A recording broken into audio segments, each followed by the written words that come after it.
Hey, it's Rudy here. Thanks for coming back. This is the video series where I'm going to teach you how to bring your dead and beat up lawn back to life. In the first video, you learned the 5 steps to prep work and how to actually plant the seeds so you can bring your dead lawn back to life. And in this video, I'm going to reveal the most important and often overlooked step to bringing your dead and beat up lawn back to life. My name is Rudy Roder and I'm the president of Euro Yard Service. Since 2007, we have helped hundreds of homeowners in Spruce Grove, Stony Plain, Parkland County and Edmonton, transforming their dead and beat up lawns into the envy of their neighborhood. In this video, I'm going to talk to you about watering.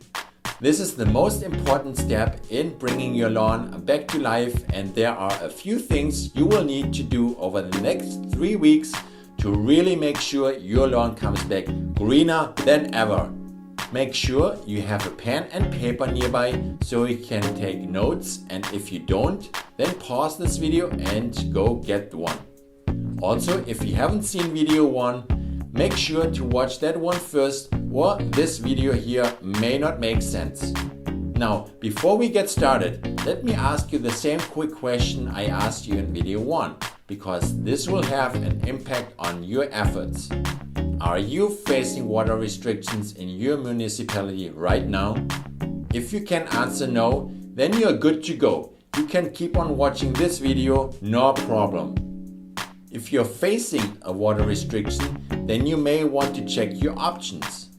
Whether we like it or not, water is the most important part to a lush green lawn next to the seeds required. Also, if you experience poor water pressure at your outdoor tap and you need to connect more than one sprinkler, you may have to get a timer allowing you to set up multiple zones. This just means one timer can handle independent settings for multiple sprinklers. If you're a lucky guy or gal and you've got a built-in irrigation system, it will save you the time-consuming task figuring out the needed watering system. Whatever method you have access to, I'm going to help you learn how to make the most of water in this video. To bring your seeds to life and to make sure they stay moist throughout the heat of the day, we need to set up a water timer to allow multiple daily waterings. A water timer is a simple device to use, and it looks like this. This part on the top connects to your outdoor water tap, and these two on the bottom connect to your sprinklers.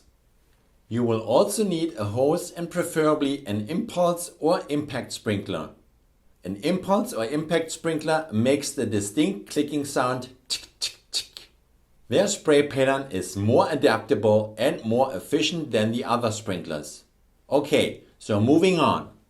As for when you want to set your timer, I recommend you set it for an early morning for about 30 to 40 minutes, midday for about 15 minutes, and early evening watering for another 30 to 40 minutes. Now, I know some of you who are watching this may be thinking, hey Rudy, I can just get up early and water manually, and then again when I come home from work. Well, that's fine and all. However, you're probably super busy with your life. Do you really want to get up early, rush home during the midday, and rush through dinner just to water your new lawn over the next 3 weeks?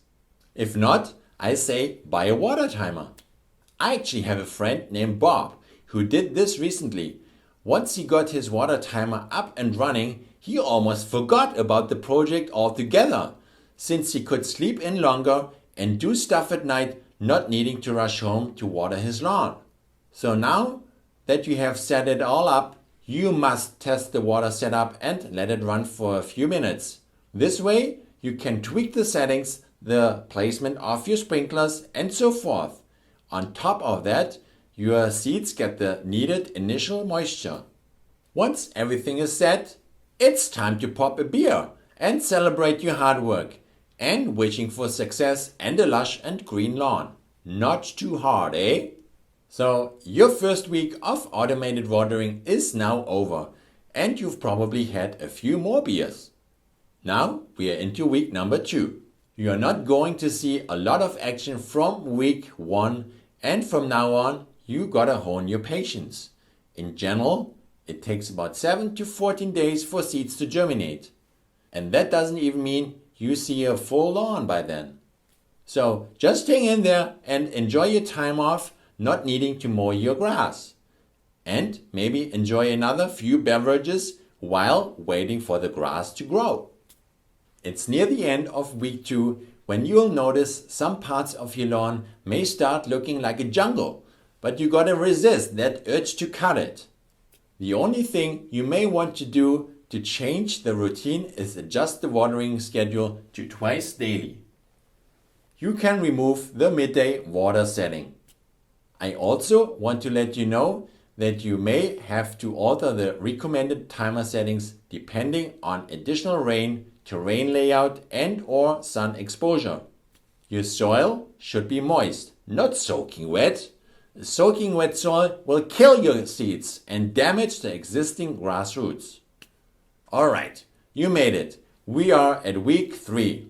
I know some of you may be feeling nervous that your neighbors are judging the new jungle that's growing in your yard.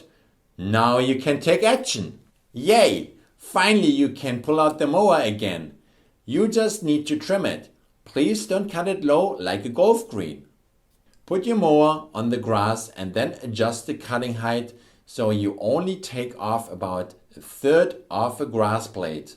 To many homeowners, this will look awkward and tall, and you may even miss the manicured look. But trust me, this so-called 1/3 rule of cutting grass is the basic of lawn mowing 101, and it's going to work some serious magic on your new lawn. Now that you've given your lawn a trim, you will want to take a quick look over the entire area. In case you see any bare spots in your lawn, it's a good idea to put down some more seeds in those areas. Otherwise, you can change watering schedule to every other day. Here's another tip for you to use during week 3, and this one is not related to water. Now it's time to feed the new seedlings nutrition that promotes strong roots. It's time to bring on the fertilizer. You will want to spread a fertilizer that is high in phosphorus. You can tell a fertilizer is high in phosphorus by looking at the second number from the 3 that are labeled on your fertilizer bag. Do this the night before the timer schedule set for the next morning watering, and you can practically hear the grass growing. Alright, you have made it to week number 4. Can you believe it? This is the final week, and at this point the straw should be barely noticeable. Keep mowing with the 1/3 rule. Don't take a lot off the top. In this final week, you can switch the watering schedule to once a day. You only need to set your timer to water on an early morning setting for about 40 minutes on every 3rd day. Yep, your new lawn only needs to be watered every 3 days now, and by now you should have a nice, lush and green lawn again. I highly recommend you keep your watering setup going so you give your lawn the recommended 1 to 1.5 inches of water every week for the rest of the season. You can even invest in a neat little tool called a rain gauge. It looks like this. You basically have to put this somewhere where it's away from any building so it can give you the proper reading of rain you get. This will help you know if the lawn has got enough water. Alright, it's time to bring out your camera again. Take another picture of your now lush and green lawn and compare to the picture taken before the makeover. I bet the difference is noticeable. Make sure you share the results on your social media or with your friends and family. Congratulations on your work. I'm glad we got through this together. I'm going to wrap up this video here because I know it's a lot to process. In the next video, I'm going to tell you what to do so you can make sure your lawn stays healthy and doesn't go back to looking bad on you again. Also, if you found this video to be helpful and want someone to bring your lawn back to life for you, please call me now at 780-218-8134 and I'd love to help you out. I'll see you in the next video.